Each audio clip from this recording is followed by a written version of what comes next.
সিনেমার শুরুতে একটি অস্ত্রের কথা বলা হয়েছে, যাকে ভাগ্যের বর্ষাও বলা হতো। সবাই বলছে যে সেই অস্ত্র যার কাছে থাকবে সে পৃথিবী শাসন করবে। কিন্তু দ্বিতীয় বিশ্বযুদ্ধের পর সেই অস্ত্রটি কোথাও হারিয়ে যায়। এখন আমাদেরকে মেক্সিকোর একটি শহর দেখানো হয়েছে, যেখানে আমরা একজন ভবঘুরে লোককে দেখতে পাই, যে একটি ধ্বংস হওয়া গির্জায় আনমনে বসেছিল। হঠাৎ যাওয়ার সময় মাটির ভিতর একটি গোপন বাক্সের ভিতর তার পা ঢুকে যায় এবং সে সেখান থেকে হিটলারের পতাকায় মোড়া ভাগ্যের বর্ষাটি খুঁজে পায়। এবং এটি পাওয়া মাত্রই সে অনুভব করে যেন কেউ তার কাছে এসে ফিসফিস করে কিছু একটা বলল, এবং সেটি শোনা মাত্রই লোকটি যেন কারো বশবর্তী হয়ে ভাগ্যের বর্ষাটি হাতে নিয়ে চলতে শুরু করে। দেখা যায় যে লোকটি যখন রাস্তা পার হচ্ছিল, তখন একটি গাড়ি এসে জোরে তাকে ধাক্কা মেরে গাড়িটা প্রায় ধ্বংস হয়ে যায় এবং লোকটির তাতে প্রায় কিছুই হয় না, এবং তার হাতে একটি অদ্ভুত চিহ্ন ফুটে ওঠে এবং সে আবার ভাগ্যের বর্ষাটি নিয়ে চলতে শুরু করে। এখন আমাদেরকে লস অ্যাঞ্জেলস শহরের একটি দৃশ্য দেখানো হয়, যেখানে ওখানকার চার্চের এক পুরোহিত জন কনস্ট্যান্টাইন নামে এক ব্যক্তিকে একটি মেয়ের থেকে রাক্ষস দূর করার জন্য ডেকে পাঠায়। জন আসলে একজন তান্ত্রিক এবং চার্চের পুরোহিতদের মতন প্রেতাত্মা রাক্ষসদের সাথে কথা বলার এবং তাদেরকে দূর করার ঐশ্বরিক ক্ষমতা রয়েছে। এখন যেহেতু রাক্ষস সেই মেয়েটিকে পুরোপুরি নিয়ন্ত্রণ করেছিল, জন বিভিন্ন পবিত্র চিহ্ন ব্যবহার করে নরকের রাক্ষসটির ধরন শনাক্ত করে এবং তাকে মন্ত্র পড়ে একটি কাঁচের মধ্যে বন্দি করে সূর্যালোকে কাঁচটি ভেঙে রাক্ষসটিকে ধ্বংস করে দেয়। এখন জন সেই মেয়েটির ঘরের ভেতর ভাগ্যের বর্ষা আঁকা একটি ছবি দেখতে পায়। এখন আমরা দেখতে পাই যে জনকে দূর থেকে কেউ একজন লক্ষ্য রাখছে। এরপর জন তাদের ঘর থেকে বের হওয়ার সময় সেই চার্চের পুরোহিতকে সাবধান করে দেয় যে তুমি যে রাক্ষস দূর করার প্রক্রিয়াটি করেছিলে সেটা ত্রুটিপূর্ণ ছিল, তাই তোমাকে এখন কিছুদিন সাবধানে থাকতে হবে, এবং যদি অস্বাভাবিক কিছু শুনতে পাও বা অনুভব করো তাহলে আমাকে জানাবে। এখন দেখা যায় চার্চ একটি মেয়ে অ্যাঞ্জেলা পোপের কাছে ভুল স্বীকার করার জন্য এসেছে। মেয়েটি পুলিশে চাকরি করে এবং সে আজকে একজন অপরাধীকে গুলি করে মেরে দিয়েছে, এবং এর আগেও অনেক অপরাধীকে সে গুলি করে মেরেছিল যাদেরকে সে চেনে না, কিন্তু তাদেরকে দেখলেই সে বুঝতে পারে কখন গুলি চালাতে হবে। তাই সে ভাবছে হয়তো সে কোনো শয়তানের বশবর্তী হয়ে আছে। কিন্তু পোপ তাকে জানায় যে ভগবান প্রত্যেককে কিছু উদ্দেশ্যের জন্য এই পৃথিবীতে পাঠিয়েছে, তাই এই নিয়ে তাকে কোনো দুশ্চিন্তা করতে বারণ করে। এখন হসপিটালে দেখা যায় অ্যাঞ্জেলারই যমজ বোন ইসাবেলকে। রাতে হঠাৎই কোনো এক অদৃশ্য শক্তির বশবর্তী হয়ে সে হসপিটালের ছাদে পৌঁছায়, এবং এখানে আমরা দেখতে পাই তার হাতেও সেই একই অদ্ভুত চিহ্ন আছে যেটা আমরা সিনেমার শুরুতে সেই ভাগ্যের বর্ষা হাতে থাকা লোকটির হাতে দেখেছিল। এখন কেউ যেন তাকে ইসাবেল বলে ডাকে এবং কিছু একটা করতে বলে, এবং সেই আওয়াজ শুনে ইসাবেল উপর থেকে ঝাঁপ দিয়ে আত্মহত্যা করে। এখন পরের দিন খবর শুনে অ্যাঞ্জেলা মৃত ইসাবেলকে দেখতে আসে। এখানে পুলিশ জানায় যে সিকিউরিটি ক্যামেরা থেকে দেখা যাচ্ছে যে ইসাবেল ঝাঁপ দিয়ে আত্মহত্যা করেছে, এবং এটাই সত্য, কারণ ইসাবেল মানসিকভাবে অসুস্থ ছিল। কিন্তু অ্যাঞ্জেলা বলে যে ইসাবেল কোনোদিনই আত্মহত্যা করতে পারে না, এবং সে সেটা বিশ্বাসও করে না। এদিকে জনও ঘরে তার মুখ থেকে রক্ত বের হতে ওই হসপিটালে আসে, এবং এখানে আমরা জানতে পারি যে অতিরিক্ত সিগারেট খাওয়ার কারণে জন ক্যান্সারে আক্রান্ত, এবং আগে চিকিৎসা করে বাঁচলেও এটাই ক্যান্সারের শেষ পর্যায়ে। তাই ডাক্তার বলে তার আয়ু আর মাত্র কিছু দিনের জন্য। ডাক্তারের কাছ থেকে এইসব শুনেও জন কিছু ভ্রুক্ষেপ না করে সেখান থেকে চলে যায়, এবং যাওয়ার সময় লিফটে অ্যাঞ্জেলার সাথে তার দেখা হয়, কিন্তু জন তার সাথে অভদ্র ব্যবহার করে সেখান থেকে চলে যায়। এদিকে দেখা যায় ভাগ্যের বর্ষা হাতে নিয়ে যাওয়া লোকটি যেখান থেকে যাচ্ছে তার আশেপাশে প্রাণীরাও মারা যাচ্ছে।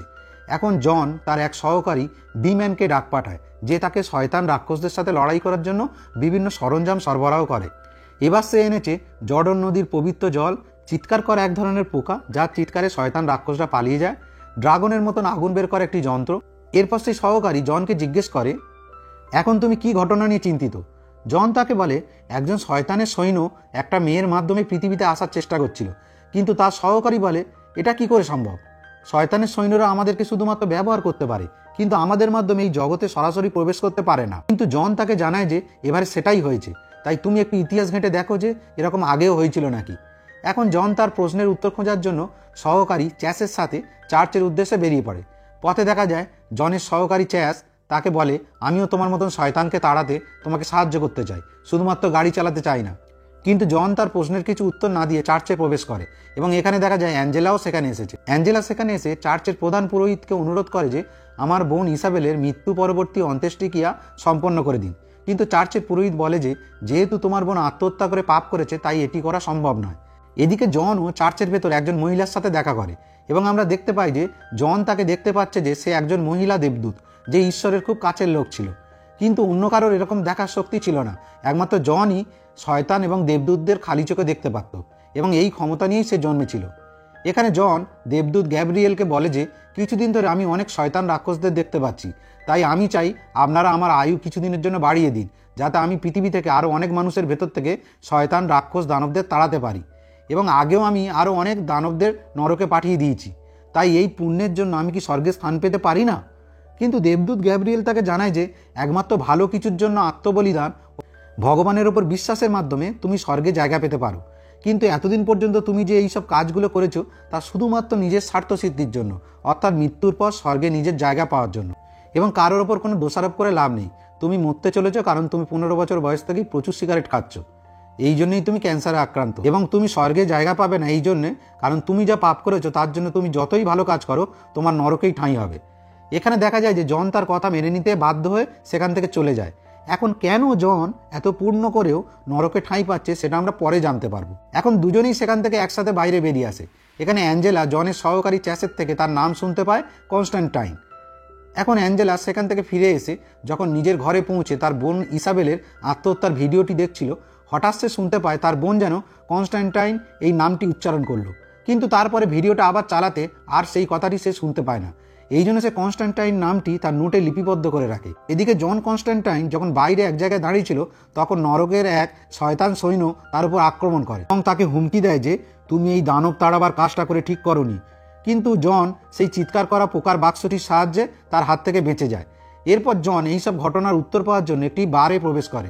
এটা কোনো সাধারণ বার ছিল না, এখানে সাধারণ মানুষেরা প্রবেশ করতে পারত না, কারণ এখানে নরকের শয়তানের দূতেরা এবং স্বর্গের দেবদূতেরাও আসত। এই বারটি চালাতো পাপা মিডনাইট নামক একজন ধার্মিক ব্যক্তি, যে বিশেষ ক্ষমতার অধিকারী ছিল। জন তার সাথে দেখা করলে পাপা মিডনাইট তার ক্যান্সারের শেষ পর্যায় সম্পর্কে জানতে পেরে বলে যে তুমি এমন একটি আত্মা যাকে নিতে আসার জন্য নরক থেকে স্বয়ং শয়তান লুসিফার কাউকে না পাঠিয়ে নিজে চলে আসবে।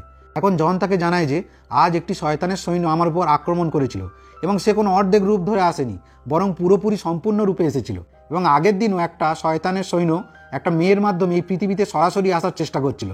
পাপা মিডনাইট বলে যে এটা অসম্ভব, কারণ দানবেরা নরকে থাকে আর দেবদূতেরা স্বর্গে, এবং সবাই তার একটা নিয়ম মেনে চলে। তুমি যেটা বলছো এটা তাদের নিয়ম বিরুদ্ধ, এবং যতক্ষণ এই নিয়ম ঠিক আছে আমি কোনো হস্তক্ষেপ করব না। কিন্তু জন বলে যে এরকমই হচ্ছে এবং আমি আশঙ্কা করছি একটা কিছু ভয়ঙ্কর কিছু হতে চলেছে, তাই তোমার সাহায্য দরকার।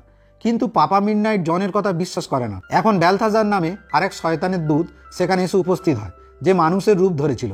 ব্যালথাজার তার অবস্থা দেখে জনকে বলে যে শীঘ্রই তোমার সাথে নরকে দেখা হবে। জন রেগে তাকে মারতে গেলে পাপা মিডনাইট বলে যে এটা আমাদের ক্লাবের নিয়ম বিরুদ্ধ, কারণ তুমি ভালো করেই জানো যে এই ক্লাবে শয়তানের দূত ও দেবদূতেরা সকলেই আসতে পারে, কিন্তু কেউ কারোর সাথে লড়াই করতে পারবে না।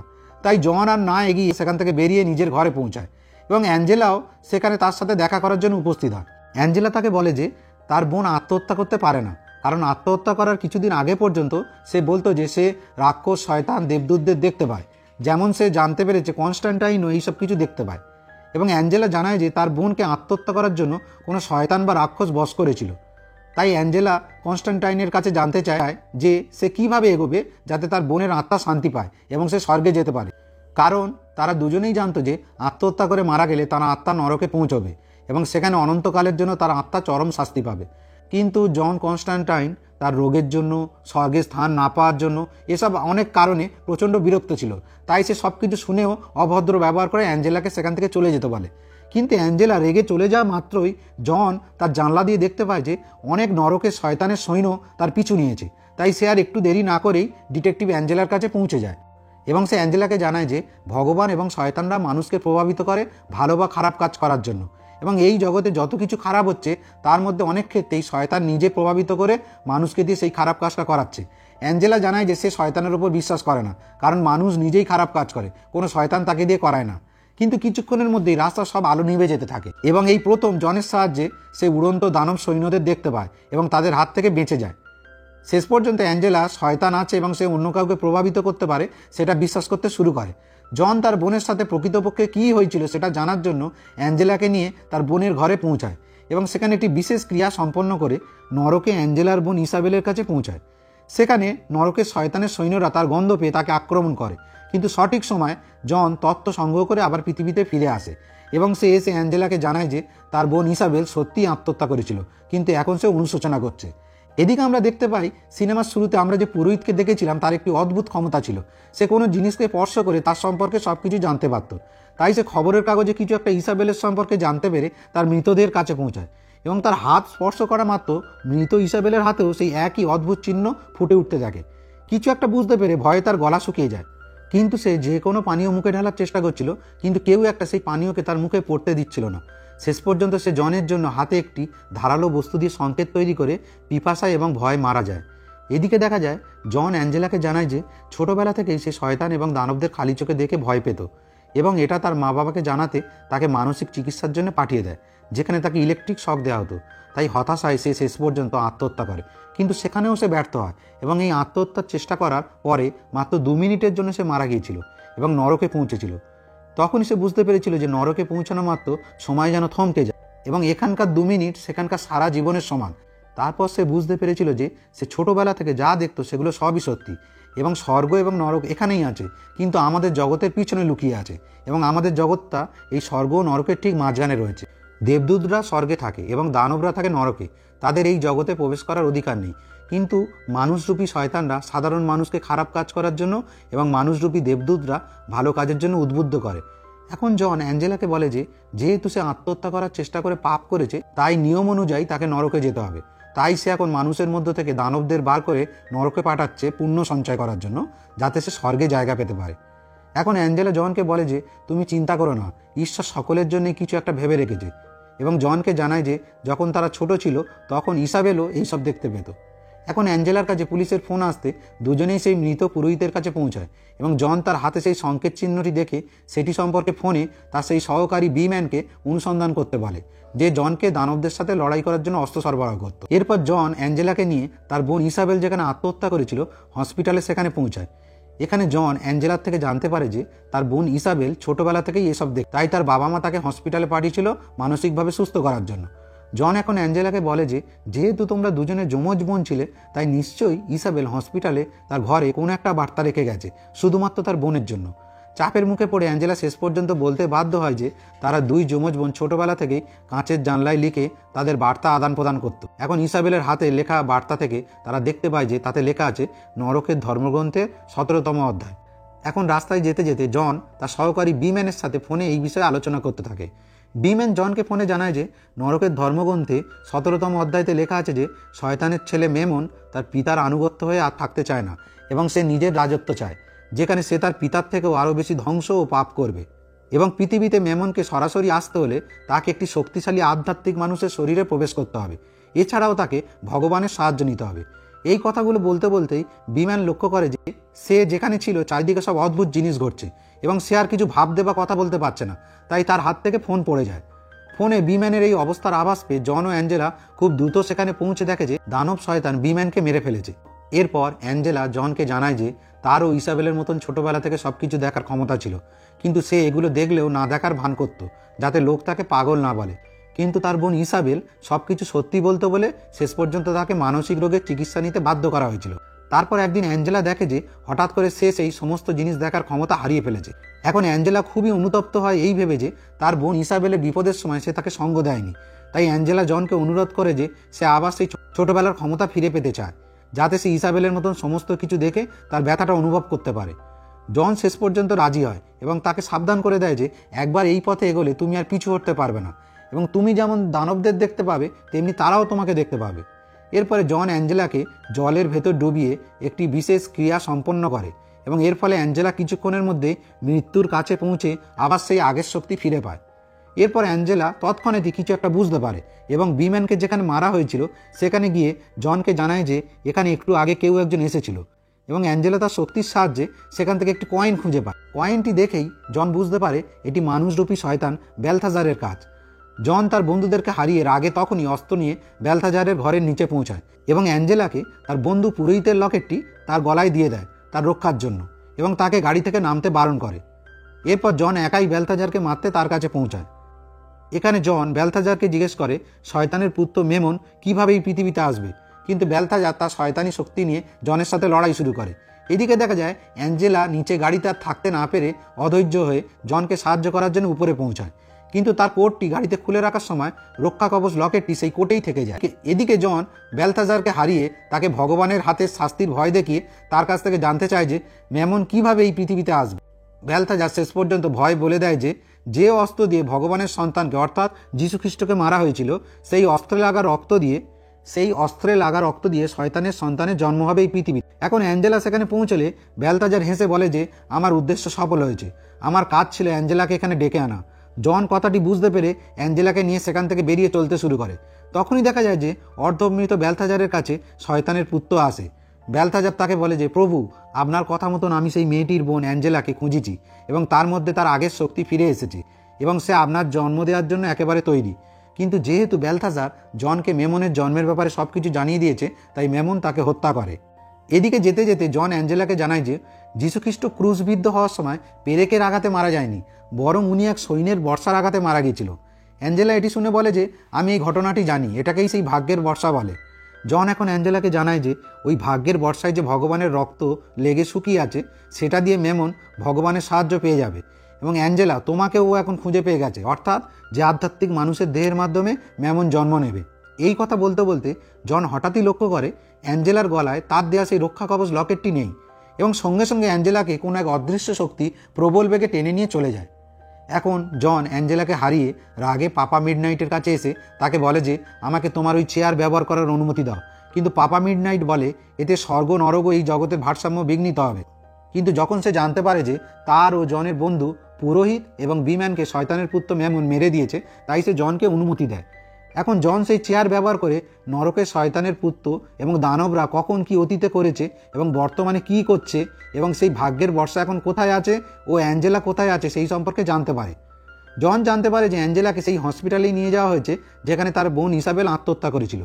এখন জনকে তার সহকারী চ্যাস জানায় যে কীভাবে ওই দানবদের সাথে মোকাবিলা করতে হবে, কারণ সে অনেক ধার্মিক গ্রন্থ এবং বই থেকে জানতে পেরেছে যে পবিত্র জল এবং এক পুরনো বিশেষ ধরনের ক্রুশ দিয়েই ওদেরকে মারা যায়। তাই চ্যাসও জনকে সাহায্য করার জন্য তার সাথে অস্ত্র তৈরি করে বেরিয়ে পড়ে। এদিকে দেখা যায় অ্যাঞ্জেলা সেখানে পৌঁছেছে যেখানে তার বোন ইসাবেল আত্মহত্যা করেছিল এবং সেখানে সেই ভাগ্যের বর্ষা হাতে নেওয়া বশবর্তী লোকটি তাকে জোর করে ওই সুইমিং পুলের জলে ডুবিয়ে তার আত্মাকে নরকে পাঠিয়ে দেয়, যেমন করে আগে জন অ্যাঞ্জেলাকে ডুবিয়ে তার শক্তি ফিরিয়ে দিয়েছিল নরক থেকে। নরকে দেখা যায় শয়তানের পুত্র মেমন অ্যাঞ্জেলার শরীরে এসে প্রবেশ করে। এদিকে দেখা যায় জন ও তার সহকারী চ্যাস সেখানে এসে পৌঁছায়। চ্যাস পবিত্র ক্রুশটি মেইন ট্যাঙ্কের জলে ডুবিয়ে দেয় এবং জন মানুষরূপী শয়তানদের কাছে এসে স্মোক ডিটেক্টরে আগুন দিয়ে সেই জলকে তাদের উপরে ছড়িয়ে দেয়, ফলে তাদের সারা শরীর জ্বলতে থাকে এবং তারা আক্রমণ করলে জন তাদের সঙ্গে লড়তে শুরু করে এবং শেষ পর্যন্ত চ্যাসের সহযোগিতায় জন তাদেরকে মেরে অ্যাঞ্জেলা যেখানে ছিল সেই স্থানে এসে পৌঁছায়। এখানে এসে জন দেখে যে অ্যাঞ্জেলার শরীর শয়তানের পুত্র মেমনের বশবর্তী হয়ে আছে এবং সে জনকে আক্রমণ করে, কিন্তু শেষ পর্যন্ত চ্যাসের সহযোগিতায় জন আবার অ্যাঞ্জেলাকে ফিরিয়ে আনতে পারে। কিন্তু হঠাৎই দেখা যায় অ্যাঞ্জেলার পেটের ভেতর মেমন বেরিয়ে আসার জন্য ছটফট করছে। শেষ পর্যন্ত আবার চ্যাসের সহযোগিতায় জন মেমনকে অ্যাঞ্জেলার পেট থেকে বেরিয়ে আসা থেকে থামাতে পারে। এরপর যখন চ্যাস ও জন সব কিছু ঠিক হয়ে গেছে ভেবে স্বস্তির নিঃশ্বাস ফেলছিল, তখনই হঠাৎ এক অদৃশ্য শক্তি চ্যাসকে মেরে ফেলে। এতে জন প্রচণ্ড রেগে গিয়ে তার শক্তির সাহায্যে সে সেই অদৃশ্য শক্তিকে তার সামনে আসার আদেশ দেয়। আর এখানে সিনেমাটির আসল সত্যটি প্রকাশ পায়। সেই সময় মহিলা দেবদূত গ্যাব্রিয়েল সেখানে সামনে আসে। গ্যাব্রিয়েল এসে জনকে আক্রমণ করে এবং তাকে জানায় যে মানুষ প্রতিবারই ভুল করে এবং ঈশ্বরের কাছে ক্ষমা প্রার্থনা করে, আর এতে ঈশ্বর তাদের ক্ষমা করে দেয়। কিন্তু এই কাজের জন্য লোকগুলির শাস্তি হওয়া উচিত, এই জন্য সেই পদ্ধতিটি পছন্দ করে না। তাই গ্যাব্রিয়েল দেবদূত শয়তানের ছেলেকেই সমর্থন করেছিল। তাই সে জনকে প্রচণ্ড জোরে দূরে ছুঁড়ে ফেলে দেয় এবং সে নিজে শয়তানের ছেলে মেমনকে অ্যাঞ্জেলার গর্ভ থেকে বের করার জন্য ভাগ্যের বর্ষাটি নিয়ে প্রস্তুত হতে শুরু করে। জন কি করবে বুঝতে পারছিল না, তাই কিছু একটা ভেবে তখনই সে তার দুই হাতের স্নায়ু কেটে দেয়, কারণ সে জানতো যে সে আত্মহত্যা করার চেষ্টা করলে তার আত্মা শয়তানের এত পছন্দ যে শয়তান লুসিফার নিজেই তাকে নিতে আসবে। এবং ঠিক তাই হয়। নরকের রাজা শয়তান লুসিফার যখন জনের কাছে আসে, তখন জন তাকে তার ছেলে মেমন এবং দেবদূতের ষড়যন্ত্র সম্পর্কে জানায়। সে বলে তোমার ছেলে মেমন এই জগতে এসে শাসন করতে চায় এবং তোমার অধীনে না থেকে নিজের একটি সাম্রাজ্য গড়তে চায় এবং এখানে ঈশ্বরের দেবদূত তাকে সমর্থন করছে। সব জানার পর শয়তান লুসিফার খুব রেগে যায়। সে তখন সেই স্থানে গিয়ে মেমনকে অ্যাঞ্জেলার গর্ভ থেকেই নরকে ফেরত পাঠিয়ে দেয় এবং দেবদূতের শাস্তি হিসেবে সে তার দুটি ডানা পুড়িয়ে দেয় এবং তাকে একজন সাধারণ মানুষে পরিণত করে। এখানে দেখা যায় যে দেবদূত গ্যাব্রিয়েলের আর সেই আগের মতন ক্ষমতা নেই, কারণ তার এই কৃতকর্মের জন্য ঈশ্বর তাকে আর সমর্থন করছে না। এরপর সব ঠিক করে শয়তান খুব খুশি হয়ে জনের মৃত্যুর আগে তাকে তার শেষ ইচ্ছা বলতে বলে। জন বলে আমি চাই অ্যাঞ্জেলার বোনের আত্মাকে নরক থেকে বের করে স্বর্গে পাঠানো হোক, কারণ এসবে তার কোনো দোষ ছিল। সব কিছু জানার পর শয়তান অ্যাঞ্জেলার বোনের আত্মাকে নরক থেকে মুক্তি দেয় এবং তাকে স্বর্গে পাঠায়। এরপর সে জনকে টেনে নরকে নিয়ে যেতে শুরু করে। তখনই জনের মৃতদেহ আটকে যায় দেখা যায় তার জন্য স্বর্গের দরজা খুলে দেওয়া হয়েছে, কারণ কোনো লোভ ছাড়াই জন দ্বিতীয়বার আবার আত্মহত্যা করেছিল, যাতে লুসিফার তার আত্মাকে নরকে নিয়ে যাওয়ার বদলে সে অ্যাঞ্জেলার বোন ইসাবেলের আত্মাকে স্বর্গে পাঠাতে পারে। অর্থাৎ অপরের জন্য নিঃস্বার্থভাবে এই আত্মবলিদানের কারণে তার জন্য স্বর্গের দরজা খুলে দেওয়া হয়। এতে শয়তান খুব রেগে যায়, কারণ জনের প্রথম আত্মহত্যার ব্যর্থ চেষ্টার 20 বছর পর আবার দ্বিতীয়বার জন আত্মহত্যা করে, এবং 20 বছরের দীর্ঘ অপেক্ষার পর শয়তান খুব খুশি ছিল এই ভেবে যে সে জনের আত্মাকে ফেরত নিয়ে যেতে পারবে। তাই শয়তান জনকে বলে যে আমি তোমাকে এইভাবে স্বর্গে যেতে দেবো না, আমি তোমাকে বাঁচিয়ে দেবো, যাতে তুমি আবার বেঁচে থেকে কিছু পাপ করো এবং আমি তোমার আত্মাকে নরকে নিয়ে যেতে পারি। তাই সে জনের ভেতর থেকে ক্যান্সারের রোগটি দূর করে তাকে দীর্ঘ জীবনের অভিশাপ দেয়। এইসব বলার পর শয়তান লুসিফার তার দুনিয়ায় ফিরে যায়, ফলে জন ও অ্যাঞ্জেলা দুজনেই বেঁচে যায় এবং বিপদমুক্ত হয়। এরপর জন অ্যাঞ্জেলার সাথে দেখা করে তাকে ভাগ্যের বর্ষাটি এমন জায়গায় লুকিয়ে রাখতে বলে যাতে জনও তার খোঁজ না পায়। এরপর দুজনে শুভেচ্ছা বিনিময় করে আবার দেখা হবে এই আশা করে যে যার জায়গায় চলে যায়। এবং এখানে দেখা যায় যে জন সিগারেট ত্যাগ করেছে, কারণ জন তার জীবনের উদ্দেশ্য বুঝতে পেরেছিল যে তাকে শুধু ভালো কাজ করতে হবে, যার বিনিময়ে সে স্বর্গে জায়গা পাবে। এরপর জন তার সহকারী চ্যাসের কবরে গিয়ে তার আত্মার শান্তি কামনা করে, এবং জন দেখে যে তার সহকারী চ্যাস মৃত্যুর পর একজন দেবদূত হয়ে আকাশে উড়ে চলে যায়, এবং সিনেমাটিও এখানেই শেষ হয়।